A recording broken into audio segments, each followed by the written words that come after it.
This 2025, why not manifest financial freedom? Ang susi para makamit ang ipon goals mula sa isang financial literacy advocate sa Tip Talk ni Von Aquino.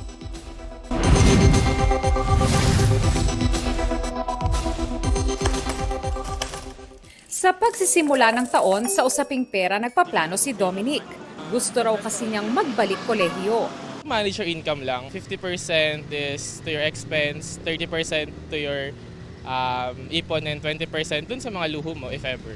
Si Aldrin naman mag-iipon daw para sa kanyang dream motorcycle at para magkaroon ng emergency funds. May nakita po ako siyang ipon challenge dun sa TikTok. So, binili ko po yung isang notebook po siya. So, tapos bala ko po magulog dun 1K kada cut-off ko.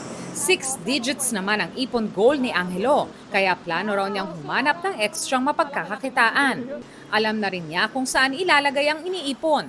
Digital banks na ngayon para mag-earn ng mas mataas na interest. Ayon sa isang financial literacy advocate, mahalagang magkaroon ng financial plan at goal. Makakatulong daw ito sa hinaharap at para iwas financial stress na rin. Kung alam mo kung ano ang gusto mong maging, yung mga dapat mong gawin at dapat mong makuha, mas malinaw sa'yo. At para simulan ito, maging specific kung magkano ang target na savings o investment. Para di matulog ang pera, mainam daw na mag-invest sa mga lehitimong e-wallet o mobile wallet at financial institutions.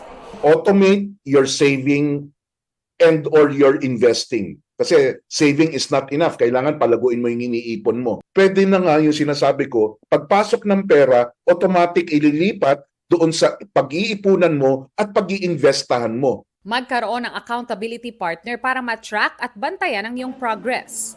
Kung kaya, magbukas ng 3 bank accounts na magiging salary account kung may trabaho, savings account at spending account kung saan ilalagay ang mga pambayad ng bills.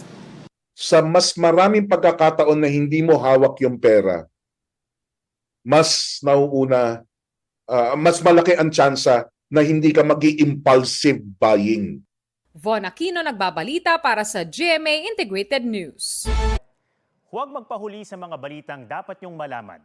Mag-subscribe na sa GMA Integrated News sa YouTube.